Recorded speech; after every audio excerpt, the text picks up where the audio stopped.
Hello, welcome back to my channel. So I wanted to do a quick video. This is not going to take a long time because I don't have that many debts, and I have decided to think about what I consider to be true savings. So you can let me know in the comments below what your thoughts are on this, but I don't think going forward I'm going to be putting investments in this category. I'm only going to be putting true savings, like saving towards a 6-month emergency fund or saving towards a sinking fund. Like that to me is true savings. I don't know if this category is meant to be interpreted as investing, which I think is different. But without further ado, let's take a look at May. If you watched my May budget with me video, you know that my income was different in May because I always use the earnings from the month before, and if you've been watching my videos, you know that I was on holiday for 2 weeks in April. So the money that I got paid in April was less than usual because 2 of the weeks I didn't work at all. So total monthly was 7,480, and the only amount of debt that I have, excluding my house and mortgage, which I don't include because I have a tenant that lives in my house.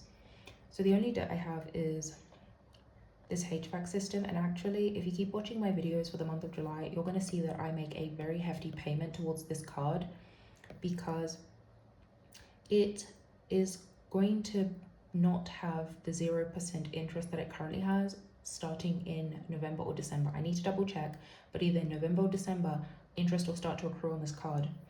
So I need to be very careful of that, and I want to pay it off in chunks. If you watch my video on my net worth, you'll see how much I still owe on this card. It's a little bit over 15,000.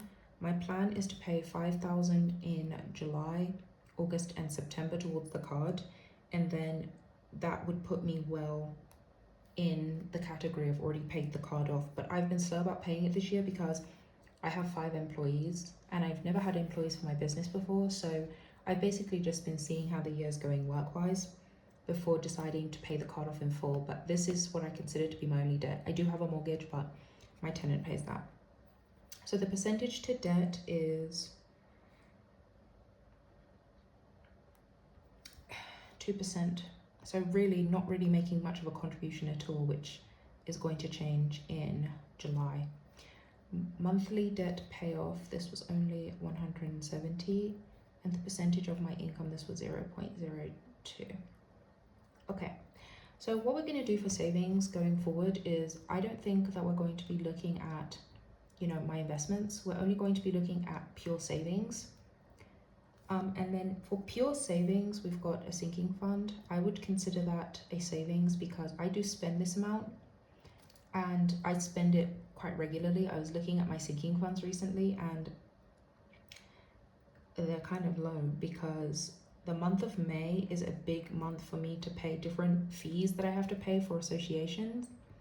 So this was 9% of my income. And then the other savings that we've got here is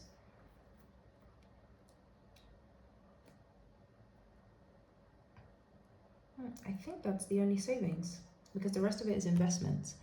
I am okay if anybody wants me to do a video on investments, but the only true savings that I think I have is this one, because if you watch my video from a few weeks ago, I told you that I had already saved the entire amount for a 6-month fund, and that's the only other goal that I had. Now, in July, you're going to see a difference.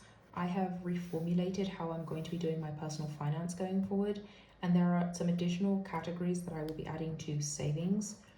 And one of the savings is going to be I want to buy my next house in cash. So that's just a decision I made because of how things are going, like politically. But I am going to buy something in cash and I'm starting to save towards that. I already have a 6-month fund. The other thing that I'm going to do that's going to be changing is I'm going to be saving towards a 12-month fund. And actually, I'm surprised that I didn't do that for the month of May, but it's because my income was less. But I did do that in the month of June. You can go ahead and watch that video.